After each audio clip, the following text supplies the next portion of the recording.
this exercise, what we're gonna do is we're gonna work on sitting deeper into the outside part of your hip in order to allow you to be a little bit more proficient at doing single leg activities, such as like RDLs, stepping up and stepping down from a higher or lower box, things along those lines. So what we're gonna do here, we'll start off with one leg forward, one leg back, and the idea here is to go into a hip hinge to begin with. So you really want to make sure that you're sitting back into your hip and then getting your body weight to be more over the front heel and to not allow your weight to go over your toes.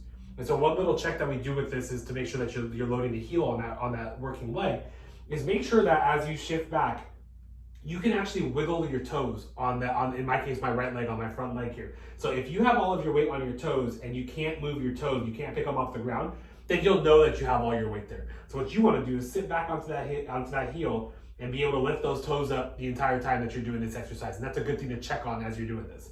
Okay, so what we're going to do here, hip hinge, sit back foot is there as what we call a kickstand. So just enough for it to challenge you from a body weight standpoint on the working leg, but to give you a little bit of a balance assist. So you shouldn't find yourself leaning back onto that leg.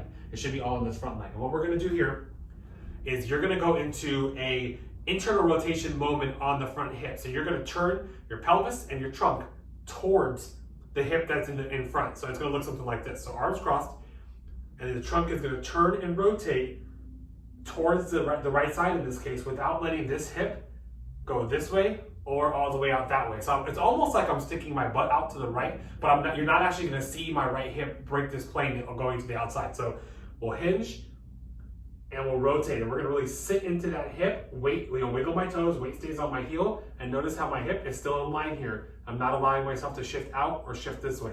And then you'll come back up, drive through this foot in order to push your way back up. If you're doing this correctly, should feel it right on the outer part of the glute, outer part of the hip. Okay, so I'm going to do a couple of reps here for you. All right, so hip hinge, weight onto my heel. I lift that back foot so I know I'm not putting too much weight on it. And then I'm going to hinge and shift, rotate towards that right leg, drive back up. One more time.